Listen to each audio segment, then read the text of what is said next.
Libra, hi! Welcome to Mr. Queen PH at ito ang inyong monthly reading for May 2024.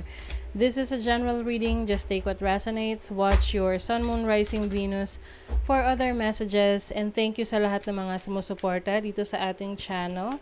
Just a reminder, gamitin nyo lamang ang reading na to bilang gabay. Pa-follow, like na rin ang ating Facebook at TikTok. Lahat po yan Mr. Queen PH. Like, share, subscribe, turn on post notifications para lagi kayong updated sa ating mga readings. And if you're interested in private readings, meron tayong link sa description at sa pinned comment. Paki-check nyo na lang. Okay, Libra, let's see what's coming to you ngayong May 2024. For Libra.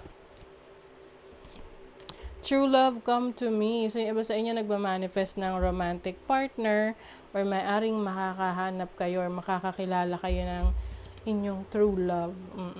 Some of you are also going to be more creative. May mga great ideas kayo ngayon, no? Creative ideas. So, this is the master creator. So, maaring meron kayong mga may isip na creative ideas na kung saan pwede nyong gawing negosyo, pwede nyong mapagkakakitaan, and pwede rin namang pagdating sa career ninyo, mas magiging creative kayo, at mas mapapansin kayo sa work, no, ng inyong mga boss, kasi magaganda yung lumalabas na mga products, or maganda yung mga lumalabas na projects, or yung mga nagagawa mong projects. So, some of you rin, maaaring may mga pag-aaralan, may training, merong mga seminar na kung saan mas mapapaunlad nyo ang inyong kaalaman. Ayan, so learning.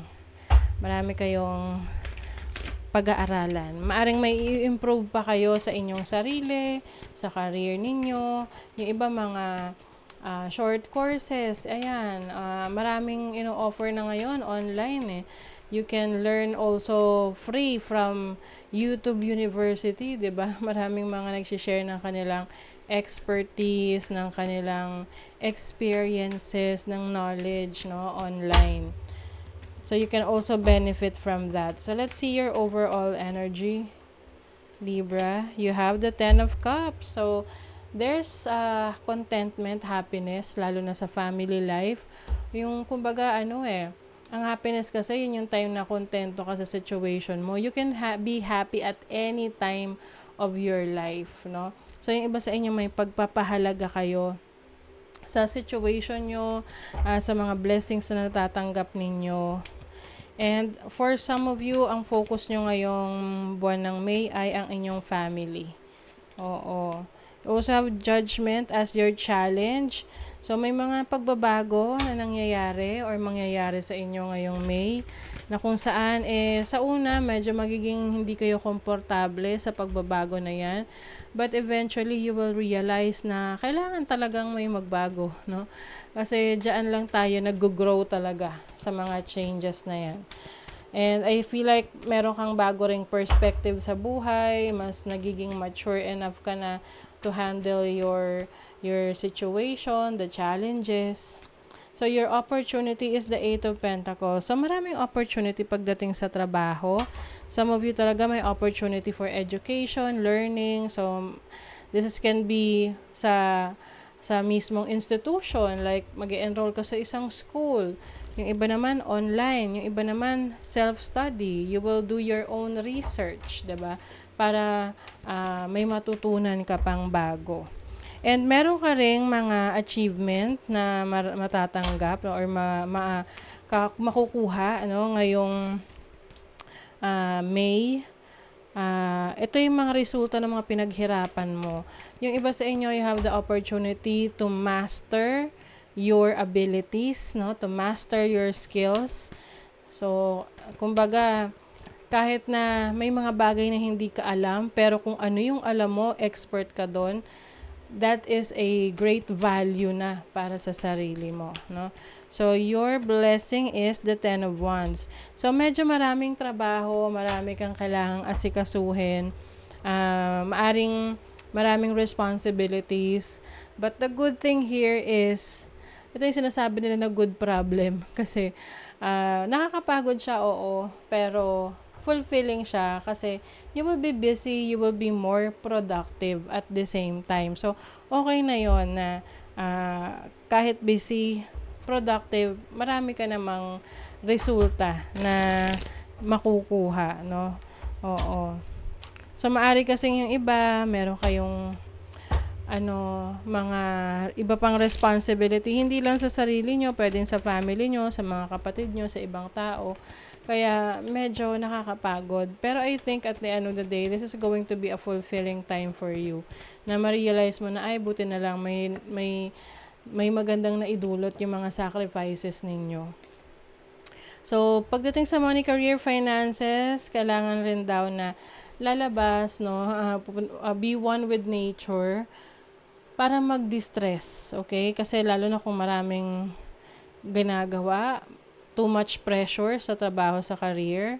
Yung iba sa inyo, isa sa trabaho ninyo is being a personality, no? Pwedeng TV personality, social media personality, parang celebrity type. Kaya lang meron mga jealous dyan sa tabi-tabi. So, maging maingat sa mga taong pakikitunguhan mo or mga taong pagsasabihan mo ng mga secrets mo.